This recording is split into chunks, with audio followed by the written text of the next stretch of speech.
You take a seed, you plant it, you grow it, you dry it, you roll it, you smoke it. You take a seed, you plant it, you grow it, you dry it, you roll it, you smoke it, and it goes down smooth. Hey! Spanning the continent to bring you the truth about cannabis and marijuana law reform. I smoke pot and I like it a lot. The Russ Belville Show. The voice of the marijuana nation. It's like marijuana ought to be legalized. Good people smoke marijuana. Now, here's your host, Radical Russ Belville. Tokens and tokens and non-token lovers of liberty. It is Tuesday, February 7th, 2017, and it's got to be 420 somewhere in the world. Stay tuned. We got 2 hours of marijuana news, views, and reviews you can use for the cannabis community. We start off with the marijuana news coming up next in 4 minutes in 20 seconds. We've got some cannabis focus. We're going to look at the cannabis Congressional Caucus today. In drug war data mining, we've got some more news coming to you from Rhode Island. We've got a look back at the 1972 Shafer Commission report with Normal's founder Keith Stroup, and a radical rant on, once again, former drug czar John P. Walters issuing some warnings to the marijuana industry. Plus, we'll come back in hour 2 for Toker Talk Radio and take your calls at 650-LEGAL-MJ. But now, the news.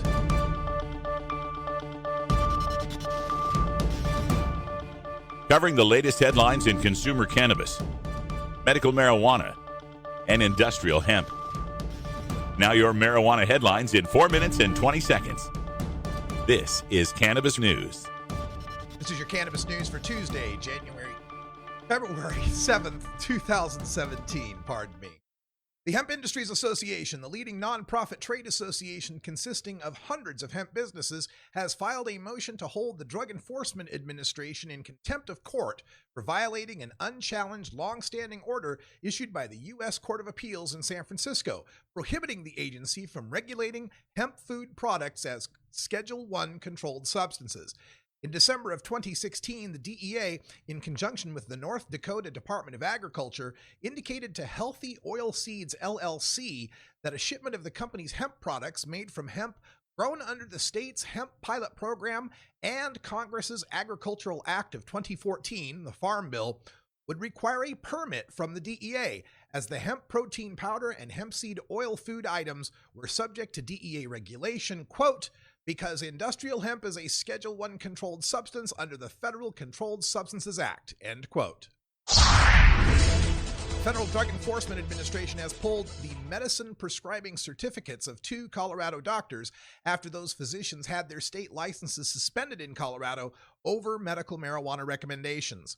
The doctors, Gentry Dunlop and Janet Dean, were 2 of 5 Colorado physicians whose licenses the state medical board suspended last summer, alleging that the doctors wrote improperly large numbers of medical marijuana recommendations authorizing high plant counts. The doctors were each accused of recommending that hundreds of patients be allowed to grow or possess more than the standard 6 marijuana plants per patient. The doctors say their suspensions were arbitrary and that all of their recommendations conform to law and policy. Prosecutors in Minnesota filed felony charges Monday against 2 former officials from one of the state's licensed medical marijuana manufacturers for allegedly shipping marijuana oil to a subsidiary facility in New York. Minnesota and New York have both legalized medical marijuana programs, and parent company Vireo Health cultivates and sells the medication in both states. But shipping products across state lines still violates both state and federal laws.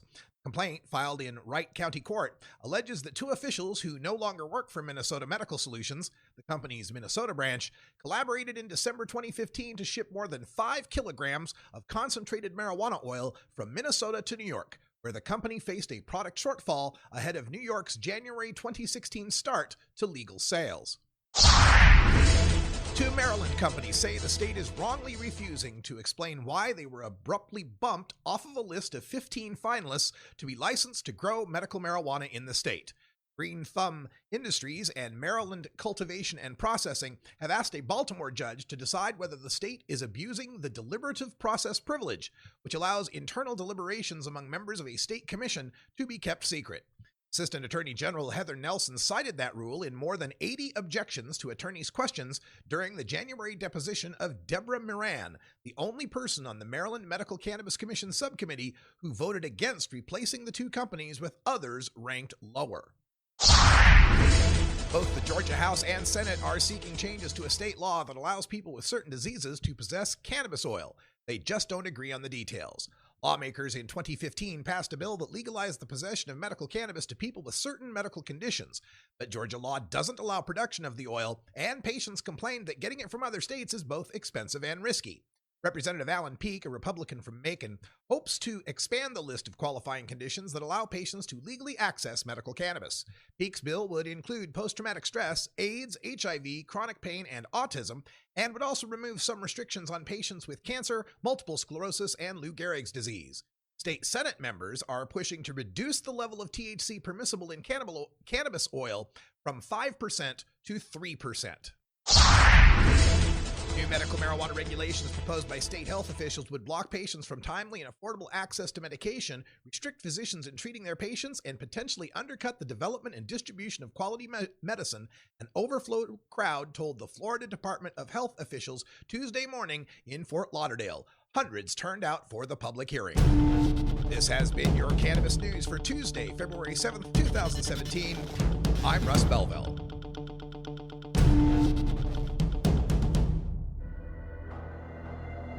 In the interest of fair and balanced journalism, the Russ Belville Show presents the anti-drug public service announcement of the day. My brother is gone, though I saw him today. His eyes made of glass, his skin was all gray. I wanted to see my brother, but someone else answered the door. My heart fell apart. It wasn't him anymore. I looked into my brother's eyes, so lost and far removed. His callous smirk and twisted speech was every nightmare proved. I prayed from dusk till dawn. I love him with all my heart, but now my brother's gone. I just saw him today. Meth destroys. The high is a lie.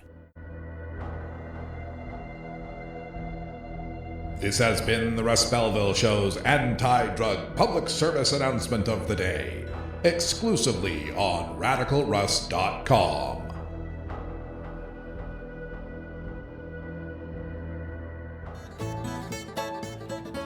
New beginner guitars and banjos are often constructed much better than ones built before your time. Why struggle?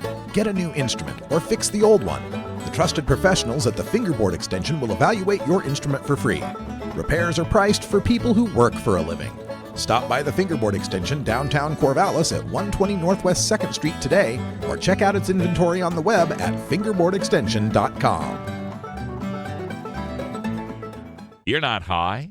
You're listening to the Russ Belville Show. This was the largest audience to ever witness an inauguration, period. All right, maybe you're high, too.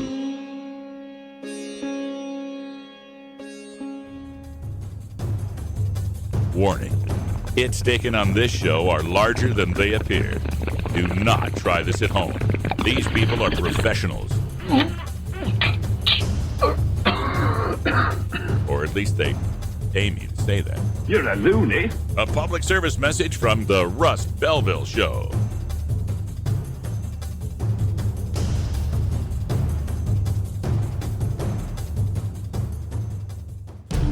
The world of cannabis is evolving at a frenetic pace. The Russ Belville Show gets behind the headlines to take a deeper look at breaking news in our Cannabis Focus. Today in the Cannabis Focus, we want to take a look at the United States Congress, the 115th Congress, and how it may be reacting to both the Trump administration and the continued development of state legal marijuana.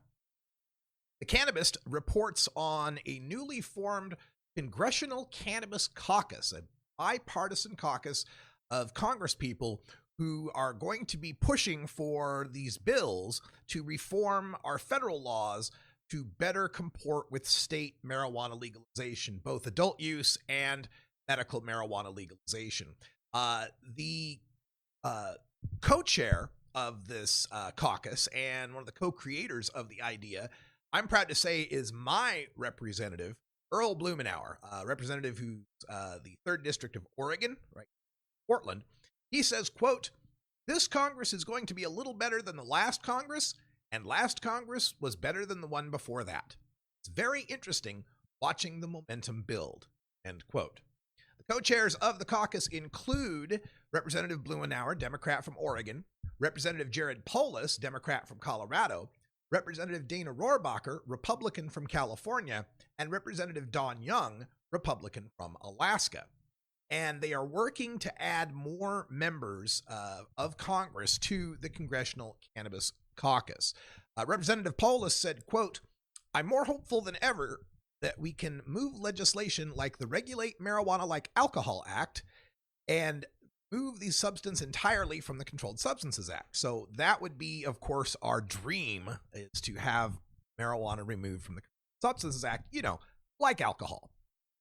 Now, the 4 members of the caucus are people who have been long-time supporters of marijuana reform, even before their states managed to legalize.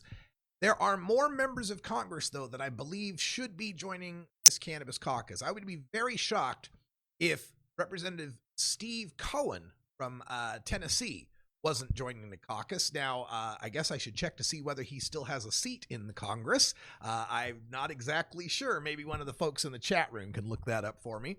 But any of the representatives from the states that have legalized marijuana should be joining this Congressional Cannabis Caucus. And that means we've got, 53 representatives in the state of California alone who are representing a state that has decided, whether they like it or not, the state itself has decided that marijuana use should be legal for adults. All those members should be joining. All the members of the Oregon delegation, 5 representatives, should be joining this caucus, although I know Greg Walden, our sole Republican representative. There's 9 representatives in Washington state that should be joining this. Don Young's the one representative from Alaska, so we got 100% of Alaska in Cannabis Caucus. What about Nevada's representatives, Massachusetts, Maine, the rest of the Colorado delegation? There is no legitimate reason why they should not be joining this Cannabis Caucus and adding some power to the marijuana industry's voice in our nation's capital. Now, this is just one bill, the Polis bill, the Regulate Marijuana Like Alcohol Act, our dream bill to finally take marijuana out of Schedule 1, is just one bill that should be refiled. In the last 2 years, there's been like 25 of these bills that have been filed. But as of Monday, there are just 3 bills currently filed in the 115th Congress. The first one is H.R. 331. It's called the States Medical Marijuana Property Rights Protection Act. Barbara Lee, the Democrat from California, has sponsored this act. It prevents civil asset forfeiture for property owners of state-sanctioned medical marijuana facilities. And speaking of asset forfeiture, of course, you know this technique by which law enforcement steals the property and cash of citizens who are innocent until proven guilty based on the legal theory that their property committed a crime. That's right. The property is what's being charged here. And it can be seized, in most states can be seized without any sort of criminal conviction. Now, there have been a few states, especially recently, that have passed laws that say you must get a criminal conviction first before you can take someone's stuff, innocent before proven guilty. But the H.R. 331, Representative Lee's States Medical Marijuana Property Rights Protection Act would at least provide some protection from federal forfeiture for those state-sanctioned medical marijuana providers. Another bill that's been proposed is H.R. 714, the Legitimate Use of Medicinal Marijuana Act, or LUMA. This is sponsored by Representative H. Morgan Griffith, a Republican from Virginia, and it would move marijuana to Schedule 2 on the Controlled Substances Act and would provide that no provision of that act or the Food and Drug Act could prohibit the prescription, recommendation, use, transport, possession, manufacture, or distribution of marijuana under state law where it's legal. So this Legitimate Use of Medical Marijuana Act puts marijuana on Schedule 2, but it doesn't automatically end its prohibition in the states that are still prohibiting it. It would still be a Schedule 1 substance in, say, Idaho, right, or Oklahoma. Those states could then decide what they want to do. Now, I believe you move marijuana down to Schedule 2, and you're going to see a lot of states that are going to move marijuana out of criminal prohibition. For many of them, it's been, well, it's illegal federally, and they just go along with it. I think we move it to Schedule 2, a lot of states would move on that. There are those of us in the community that are concerned that a move to Schedule 2 is what the people in the pharmaceutical industry want, and that a movement to Schedule 2 could portend the end of what we know as whole plant medical marijuana in a lot of these states. That's a discussion for another time, but this is a legitimate federal bill that would make things better in the long run. Finally, the third bill that's been proposed so far is H.R. 715. This is the Compassionate Access Act, also sponsored by Representative H. Morgan Griffith of Virginia. This would provide for the rescheduling of marijuana, the medicinal use of marijuana in accordance with state law, and the exclusion of cannabidiol from the definition of marijuana. Now, this is great. This would not only reschedule marijuana, and it doesn't say to which schedule. If you were asking me, it would be unscheduled. If it has to go on a schedule, it should be 5. But that would be better than where it's at in Schedule 1. But this other part of taking CBD out of the definition of marijuana makes it an unscheduled substance. No longer a controlled substance, no longer in the act. And that would facilitate much greater research and far greater usage of the non-psychoactive constituent of cannabis. Of course, there will be other acts and amendments that will be proposed. The Rohrabacher-Farr Amendment, the medical marijuana amendment, this is the one that prohibits the U.S. Department of Justice from spending any money to interfere with state legal marijuana operations. Now, as it was originally written, it only protected the medical marijuana states.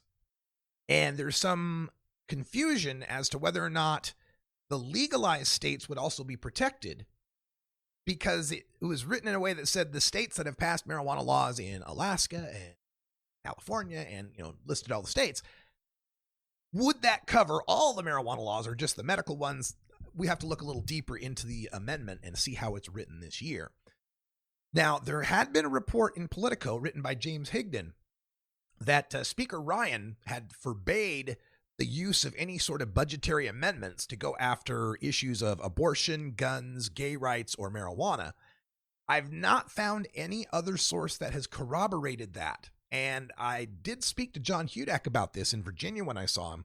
And he is dubious about that, about whether that's actually true. So perhaps there will be a Rohrabacher-Farr medical marijuana amendment coming up in the next spending bill.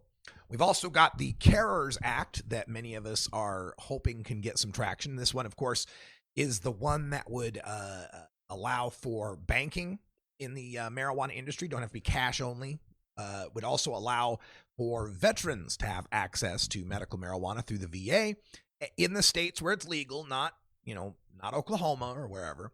And also something to deal with the IRS 280 issue. There's a states' rights to medical marijuana act that will probably be revived as well. This is one that would basically codify the Rohrabacher-Farr Amendment into law. Rather than having to pass it every year as part of this appropriations bill, it would just make it federal law that the federal government's going to keep its hands off when it comes to the states that have passed medical marijuana laws. The final thing that the Cannabis Caucus is going to be taking a look at is the possible impact of the Trump administration and, of course, Attorney General nominee Jeff Sessions, who looks like he's cruising toward confirmation. Nobody's really sure what's going to happen here. President Donald Trump has indicated that he values states' rights. He says he's 100% behind medical marijuana, but we've got to remember that's what in the definition of what he thinks medical marijuana is. Now, we think medical marijuana is, hey, I get to grow a plant and use its buds. He might think medical marijuana is you go to a pharmacy, see a doctor, get a prescription for a cannabidiol pill. So don't read too much into that. The nomination of Jeff Sessions as Attorney General is far scarier in this respect, as Jeff Sessions is a noted opponent of marijuana legalization. He famously said good people don't smoke marijuana. He famously said he thought the KKK was a decent organization until he found out that some of them smoked pot. This is a guy who has said that the federal government needs to be serious about the threat that marijuana can pose to our young people. Now, in his confirmation hearings, he's walked back a little bit. He's been a little bit non-committal and even said some good things about the Justice Department's so-called Cole Memorandum. But folks, I'm telling you, things aren't looking good. And when we get to the radical rant at the end of the show of this first hour, I'll tell you a little bit more what I've discovered when it comes to how the drug czar may shake out in a Trump administration. I know nothing. Nothing. All right, well, that sound tells us that it's 20 after the hour, and that means it's 4:20 in Denver, Colorado. Time for us to take our union-mandated safety briefing. We'll be back. Smoke 'em if you got 'em. And when we return, we've got some drug war data mining from the Ocean State.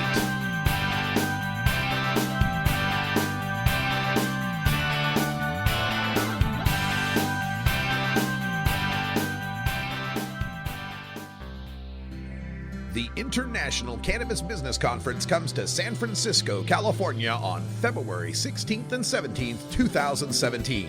The ICBC San Francisco, Northern California's first business-to-business event since the recent historic election, will bring together top state regulators and industry leaders to discuss permits, business models, and opportunities within the newly enacted laws and landscape.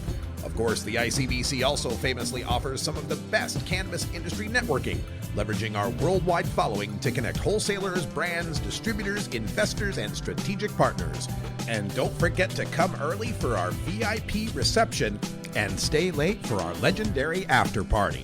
Join us for the longest continuously running cannabis business conference in California at the Hilton San Francisco Union Square, the one and only International Cannabis Business Conference.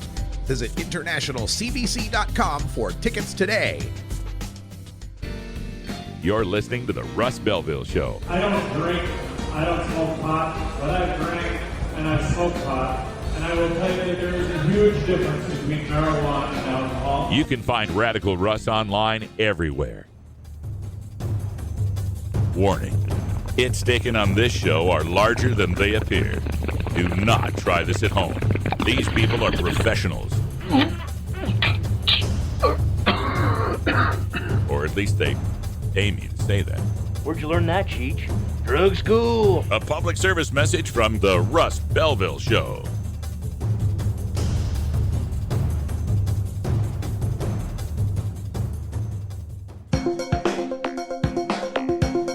Promoting the end of adult cannabis prohibition is easy because we have facts, science, reason, compassion, evidence, truth, and logic on our side.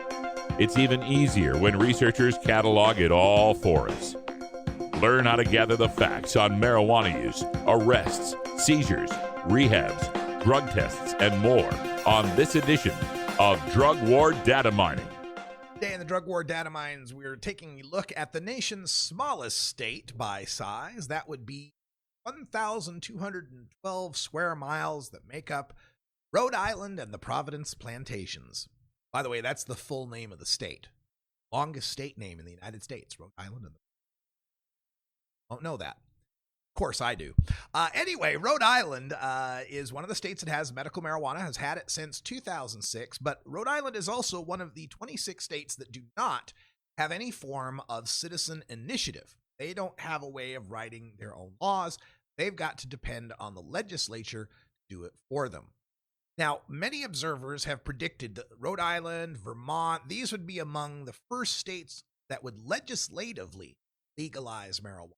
And that's a great thing, although how they think marijuana should be legalized versus what we think could be a little closer.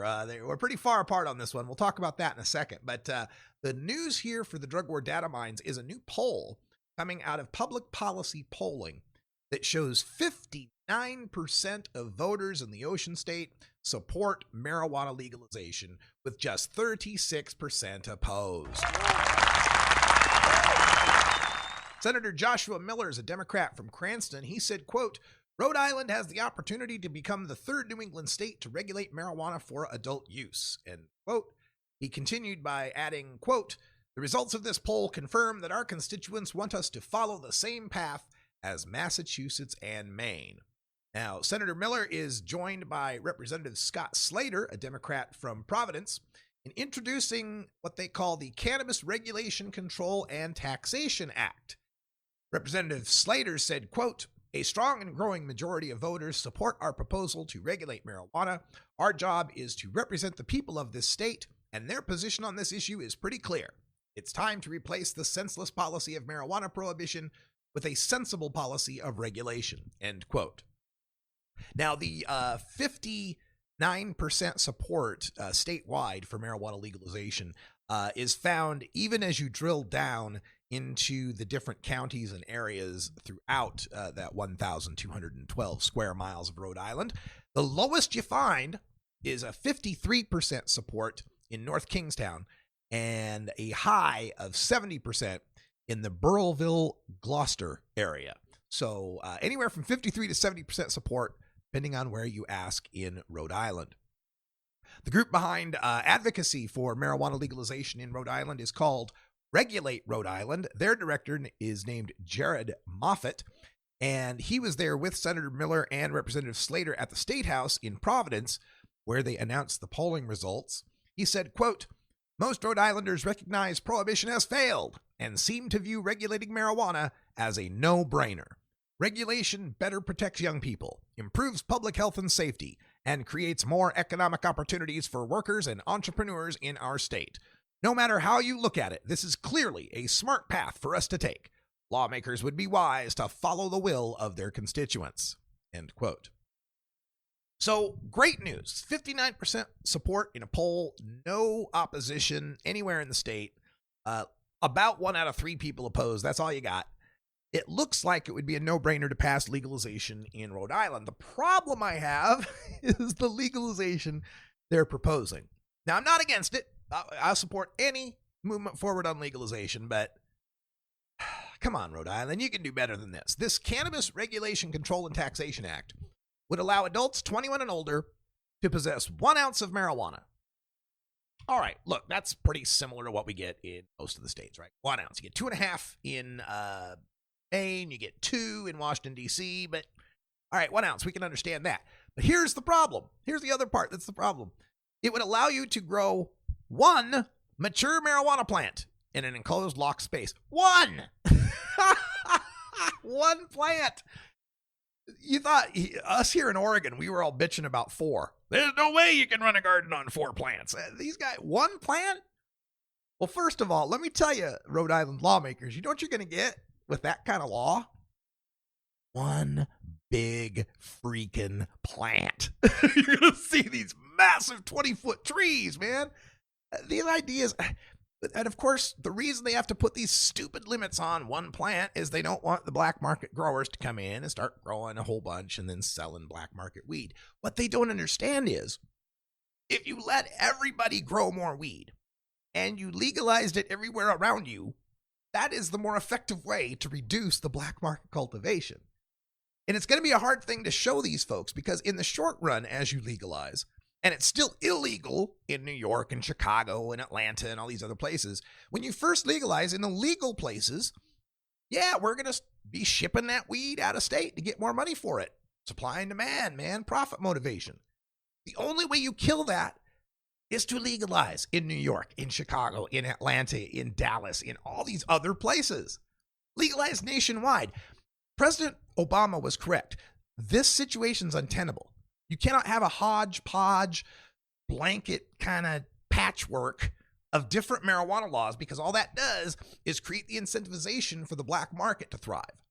And that does a disservice to legalization because then people will say, oh, look, see, we legalized and look at the terrible thing that happened. Black market went out of control. No, black market's out of control now. You're just beginning to see it because now there's legal marijuana. And another bad part of this CRCTA in Rhode Island, 23% excise tax on top of the state's 7% sales tax. 30% taxation on marijuana. And again, do you want to eliminate the black market or not? 30% tax ain't going to do it. All right, stay tuned. We're back with a history lesson. Keith Stropp on the Shafer Commission Report of 1972.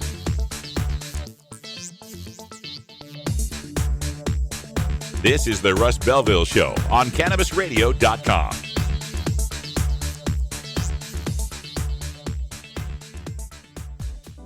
The Russ Belville Show is proudly sponsored by the Marijuana Business Association. The MJBA, called by NBC News the Cannabis Chamber of Commerce, is the fastest growing business association in the fastest growing industry in America. I've been working with the MJBA for years, and I personally invite you to join the MJBA. MJBA also publishes the popular MJ Headline News on Facebook and the MJNewsNetwork.com and Marijuana Channel 1 on YouTube. Visit mjba.net for more details.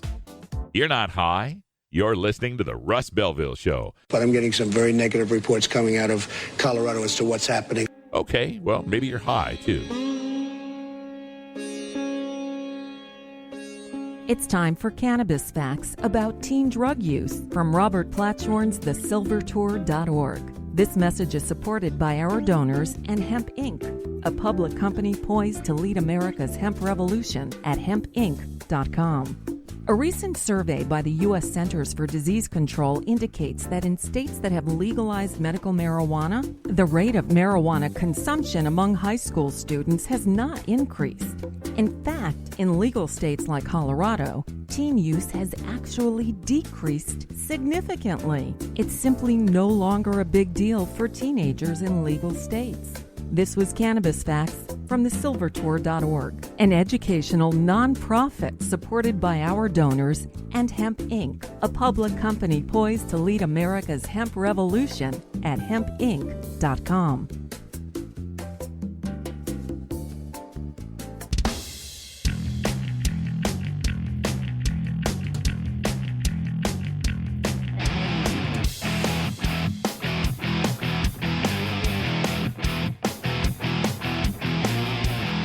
Activism begins with ACT.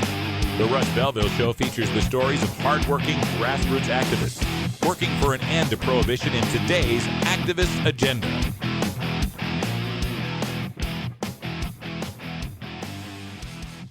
All right, folks, as we mentioned earlier, today is the 40th anniversary of the release of the Shafer Commission report, the one that recommended decriminalization of marijuana to President Nixon, and the one that President Nixon promptly threw in the garbage and then started the war on drugs that we're all enjoying today. Here to talk about it is someone who was there for the release of that report and someone for whom that report's release must have been incredibly good news at the time.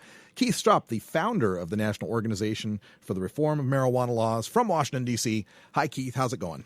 It's going fine. Nothing I'd rather talk to you about than the National Commission on Marijuana and Drug Abuse. I think it was the single most important development in the last 40 years. Yeah, and this is back when they spelled marijuana with an H.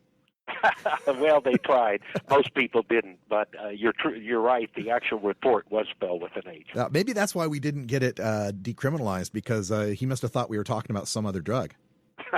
Yeah, they didn't realize it was that same drug that caused all those Mexicans to go crazy. Yeah. So, of course, when you founded NORML, it was 1971 when we get the official paperwork. So, you can decide on which date's the official date or whatever. But since 1970, you've been fighting this. And so for, 2.5 years in, to have the federal government come back with a report that says basically what you'd been saying all those years, how'd that make you feel?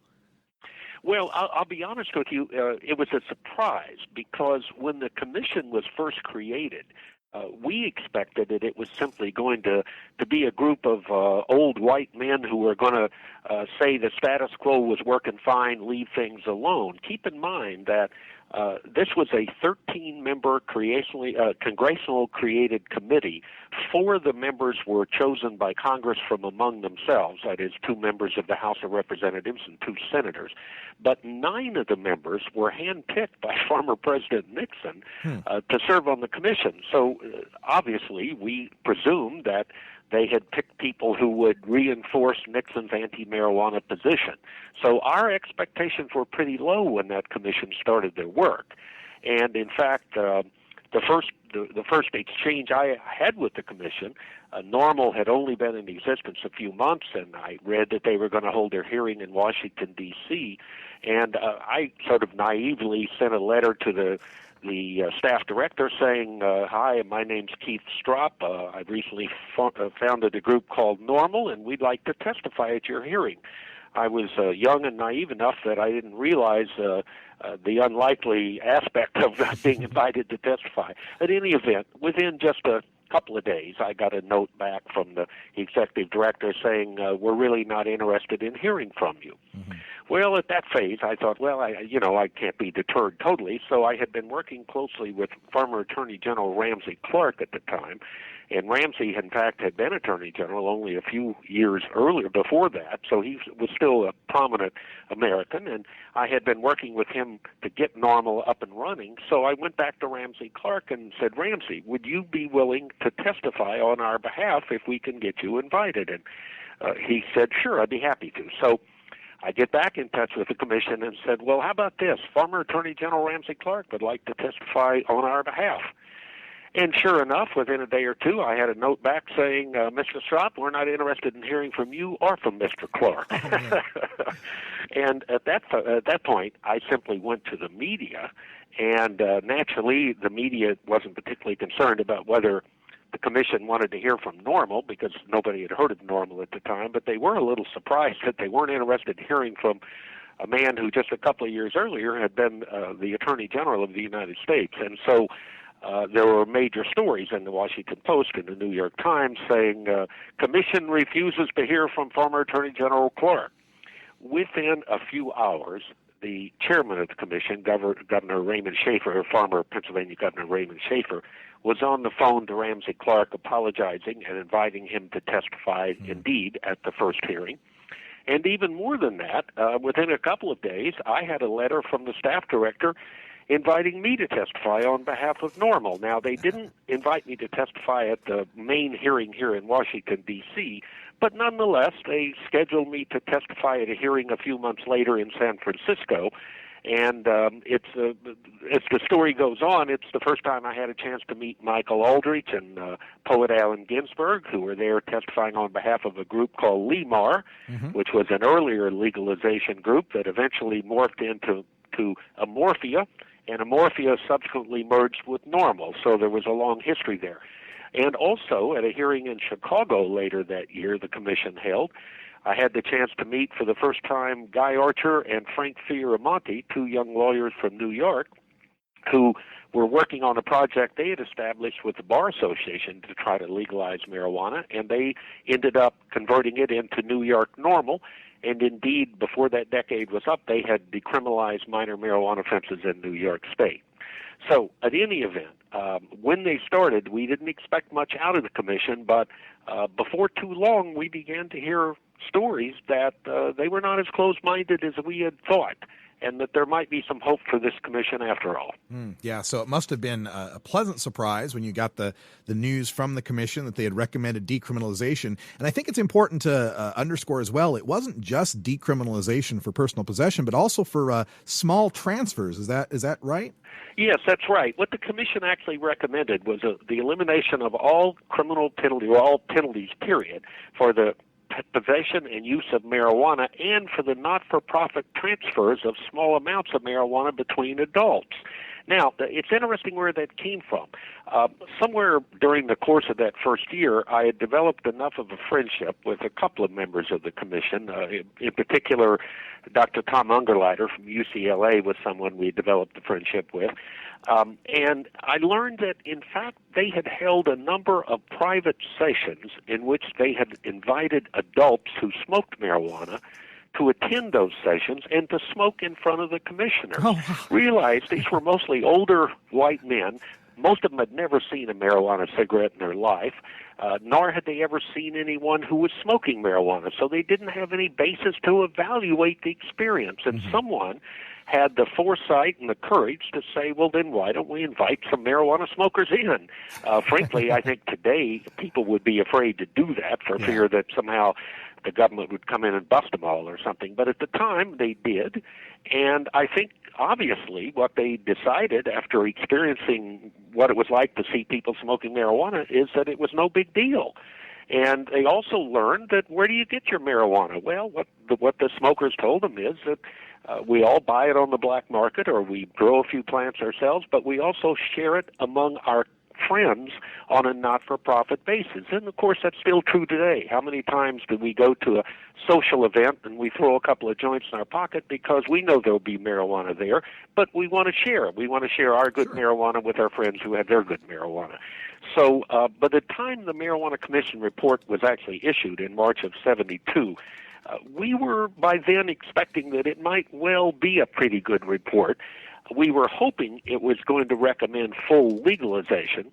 And when it came out and did not, when it came out and just simply recommended decriminalizing the marijuana smoker and decriminalizing minor not-for-profit transfers, we actually had an internal debate for a month or so at Normal, unsure as to whether we should complain about what we did not receive or whether we should celebrate what we had received. And, of course, after just a few days of kicking it back and forth, I think we all came to our senses and realized that this report was, in fact, an incredibly significant step forward in the public policy debate on marijuana. It's the first and only national commission we've ever had in this country to focus on marijuana policy. And the idea that it was handpicked by an anti-marijuana zealot, Richard Nixon, and yet they still came back and essentially agreed with our basic position that there's nothing wrong with the responsible use of marijuana, it was a godsend indeed.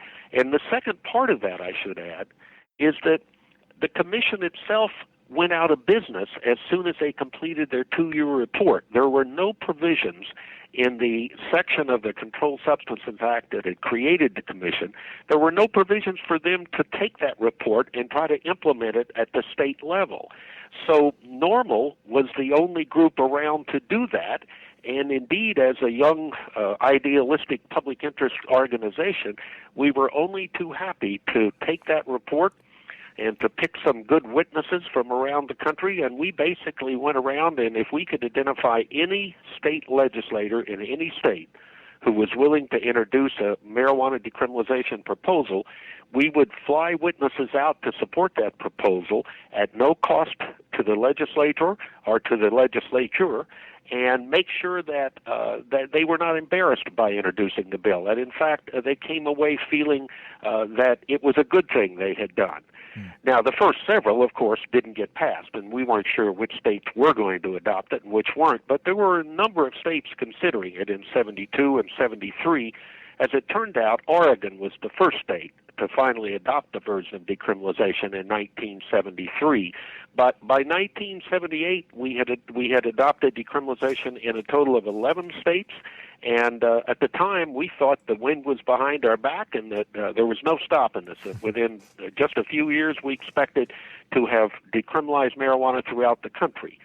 The reality was that we were unaware, but the mood of the country was becoming far more conservative by the end of the 1970s, and we didn't win another statewide victory. The last state to win that we won during the 70s was Nebraska in, I believe, 77. It might have been 78. We didn't win another single statewide victory until 1996, when California adopted the legal medical use of marijuana. We went 18 years without a statewide victory. But again, it wasn't that we were doing anything wrong. It was that the mood of the country had turned against us, and about all we could do was keep our head below the firing line. Yeah. Fortunately, starting in about 1990, as you're familiar with those various polling surveys, we can demonstrate that the mood of the country began to come back in our direction, and it's been a steady but slow climb in our direction ever since. And if it continues for another 3 or 4 or 5 years, I think without question, we're going to have a handful of states that will have fully legalized marijuana in this country. All right. Interview from 2012, about March 22nd, I believe, the 40th anniversary of the Shafer Commission report. Wow, imagine how different a landscape we would have if President Nixon had followed that report and decriminalized marijuana as Governor Shafer recommended. How many more people would be alive? How many more people would have never gotten a criminal record? It matters who you vote for. All right, stay tuned. We got a radical rant coming up next. More from W's Drug Czar on the marijuana industry.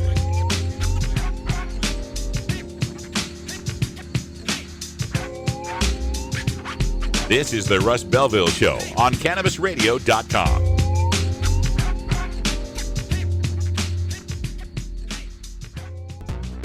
When you are starting up a medical cannabis business, you want a fired-up lawyer who understands the needs of cannabis consumers. The law office of Lauren Vasquez is your fired-up lawyer for the cannabis industry.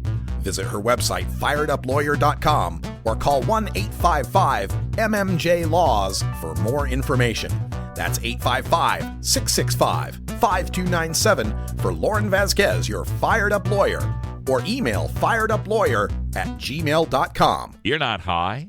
You're listening to the Russ Belville Show. Grandchildren now don't write a thank you for the Christmas presents. They're walking on their pants with their cap on backwards, listening to Enema Man, the Snoopy Poop Dog, and they don't like them. Okay, maybe you're high, too. Warning. Hits taken on this show are larger than they appear. Do not try this at home. These people are professionals. Or at least they pay me to say that. Far out, man. I haven't seen a bong in years. A public service message from the Russ Belville Show.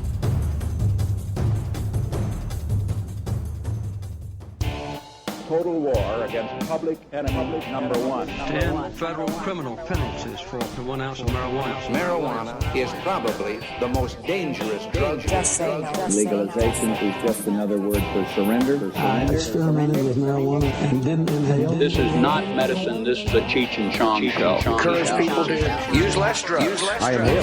That was the point. I think it would be a mistake to legalize. Negative reports coming out of Colorado. Good people don't smoke marijuana. Radical rant. Investors in and advocates for the legal commercial marijuana industry are waiting with bated breath for any sign from the Trump administration regarding marijuana policy. Nominations of hardline drug warrior Senator Jeff Sessions to head the Department of Justice and medical marijuana-hating Representative Tom Price to head Health and Human Services do not bode well for the continuation of the Obama administration's hands-off approach to state legal pot. Last weekend, I had the opportunity to speak at the Virginia Cannabis Conference. Delivering the keynote address was John J. Hudak, a senior fellow at the Brookings Institute who specializes in the presidency. Mr. Hudak explained how, quote, "You're insane," end quote, if you think marijuana is too big or too popular for the Trump administration to prosecute. He said, quote, "If public opinion was a determinant of what our policies look like, we would have comprehensive immigration reform and universal background checks for guns. That 62 or 63% of Americans support legalization means nothing to the President of the United States," end quote. And in response to the idea that the marijuana industry is making too much money, and Mr. Trump, a businessman, supports money, Mr. Hudak states, quote, "Your industry is small by any metric of American capitalism. You are a speck of dust in a clutter of dirt of American capitalism. The president is planning to repeal the Affordable Care Act. If you think that hospitals, doctors, and the pharmaceutical industry are small enough to be shaken down by the president, but the cannabis industry is too big to face the same challenge from the president, once again, you're insane," end quote. So, it is not as if the marijuana industry is Shrek, a hulking Goliath that everybody but the evil king with tiny hands loves. At this point, we're the tiny mammals in the Triassic period trying to avoid being eaten by the dinosaurs. And speaking of dinosaurs, remember George W. Bush's drug czar, John P. Walters? When we last heard from Mr. Walters circa 2007, he was telling us that pot smokers in jail are like unicorns. He said, quote, "The fact is today, people don't go to jail for possession of marijuana. I know you like to pretend it does, and there's a lot of misinformation about that. But finding somebody in jail or prison for a first-time nonviolent possession of marijuana is like finding a unicorn. You find one, you'll make a big story because it doesn't exist," end quote. While Mr. Trump has signaled who his Attorney General and his Health and Human Services picks are, He's been mum on who would be his new director for the Office of National Drug Control Policy, or Drug Czar. But the folks from Big Rehab, writing in Alcoholism and Drug Abuse Weekly, think we're headed back to the drug war policies of President Bush. They write, quote, "The drug strategy of the Trump administration is going to look a lot like that under John Walters, head of the Office of National Drug Control Policy under President George W. Bush, ADAW has learned. The three key issues are prevention, treatment, and border control." End quote. Well, if Mr. Walters is returning to the post of drug czar or merely advising the Trump administration on the issue, this could be a disaster for the marijuana industry. Well, today, Mr. Walters is co-authoring, along with David W. Murray, a senior fellow at the Hudson Institute and a former associate deputy director of the ONDCP, and with Brian Blake, another Hudson senior fellow and former deputy chief of staff at the ONDCP. The three of them have co-authored a piece in the Weekly Standard entitled "The Risky Business of Commercial Marijuana," where they lay out all the ways in which a motivated anti-pot administration could crush the hopes of Green Rush entrepreneurs. Quote, "Trafficking in illicit drugs has always been tenuous for corporations who might thereby jeopardize the reputation of their legitimate brands," the drug warriors wrote, warning that 60% nationwide support for legalization has occurred, quote, "in the midst of an 8-year period where our nation was led by an administration that downplayed marijuana's threat, tacitly approved of its state-level legalization, and made no effort to enforce federal law." End quote. This teetotaling trio also chastised the press for what they call, quote, "irresponsible cheerleading," end quote, for marijuana legalization. They refer to America's mass incarceration as a, quote, "fanciful term," end quote, that was invented by legalizers who falsely claimed that the prisons were full of, quote, "hapless youth caught with a joint," end quote, reviving Mr. Walters' marijuana unicorns talking point. Now, state-level legalization has been allowed to proceed thanks to the Obama administration's so-called Cole Memo, which lays out 8 priorities regarding federal marijuana law enforcement. So long as the states don't allow marijuana to get to minors, enrich criminals, leave the state, cover drug trafficking, increase violence, increase drug driving, or get grown or used on public lands or federal property, the federal government would keep its hands off the states. So, as far as Walters, Murray, and Blake are concerned, the states have been in open violation of most, if not all, of those priorities.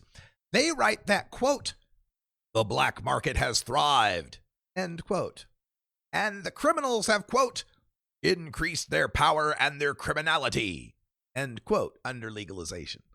They believe that marijuana has found its way, quote, "into the hands of the very young," end quote, and that the idea that legalization protects children is, quote, "an outright lie," end quote. They continue, quote, "but perhaps the biggest misrepresentation was that smoking the new high-potency industrial dope from the commercial markets was safe.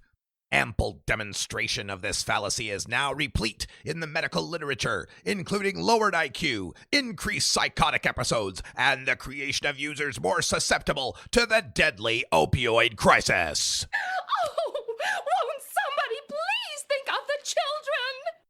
So this menage a trois of marijuana terror closed by warning investors about the pitfalls of the marijuana industry. They scare the entrepreneurs about the, quote, "substantial security costs necessary against armed and violent criminals," end quote. They predict that submitting a marijuana company's federal taxes is, quote, "tantamount to admitting criminal guilt as their corporate records document a federal crime," end quote. They even frighten these businesses with the threat of personal injury lawsuits based on, quote, major psychotic episodes to school failure to roadway fatalities, end quote, caused by marijuana.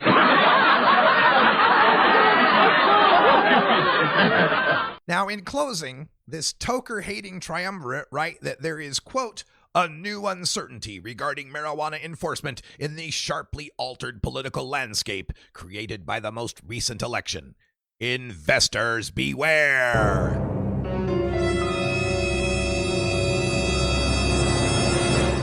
So, do these Bush-era drug warriors know better than the cannabis industry spokespeople who keep painting a rosy picture of an industry-loving Trump administration to keep those investment dollars flowing? Or are they painting a gloomy picture of an industry-wrecking Trump administration just to obstruct the inevitable? Well, only time will tell, but you know my feelings on the issue. I am not sanguine on the idea that things are going to continue going as they've been proceeding under the Obama administration. So many people have the mistaken impression that marijuana legalization has been kept hands off by the feds because it's somehow legal. And the fact is that the Obama administration quietly did everything they could to not enforce federal marijuana law. I've spoken to many marijuana reformers who have a dismissive attitude toward the Obama administration, that Obama didn't legalize or decriminalize or reschedule or deschedule marijuana, that Obama didn't do enough for the marijuana community. And folks, we will look back, and I'm afraid sooner rather than later, we are going to look back at the Obama administration as by far the best administration on marijuana laws that we have yet to see. I have this distinct impression that too many people don't understand how not doing anything was a major accomplishment of Barack Obama's. How not pursuing raids and investigations and lawsuits and injunctions and all the things that the Obama administration could have legally done and easily done and cheaply done to thwart the development of the marijuana industry were not done. But folks, if you're relying on that attitude to continue, on this reliance on the Cole memo as being a mechanism that allows marijuana legalization rather than restricts it, as you heard in that piece, John Walters and these drug warriors are going to be making the case, and it's an easy case to make, that marijuana legalization has run afoul of the Cole memo. Now, it hasn't run afoul of the spirit of the Cole memo, right? Like, when the Cole memo says that marijuana legalization shouldn't lead to kids getting marijuana, it's working in the respect that the kids aren't able to get into the marijuana shops and get and purchase legal marijuana there. But the idea that the legal marijuana isn't ending up in the hands of the kids somewhere along the chain eventually is one they're going to be able to easily poke holes in. The idea that marijuana is not leaving the borders of the state is laughable. Now, on our side, we would say, look, legalization is not to blame for marijuana being trafficked across state lines. Prohibition is. The fact that it's $3,000 or $4,000 a pound in Chicago and it's $1,200 a pound here in Oregon, that's the problem. And this was happening before legalization. It'll happen after legalization until that disparity is rectified. But to their side, they're going to say, strict letter of the Cole memo, did legalization keep pot from leaving the state? No. Boom, we have the right to bust you. And I hate to be the bringer of gloom and doom and always looking at the cynical side of what I think is going to happen, but I think we are in for a very difficult time. If we're going to keep and improve our marijuana laws, it's going to take activism like we haven't seen since the late 60s. It's going to take marches, and it's going to take protests and strikes and heavy-duty action, folks. Hope you're ready. I am.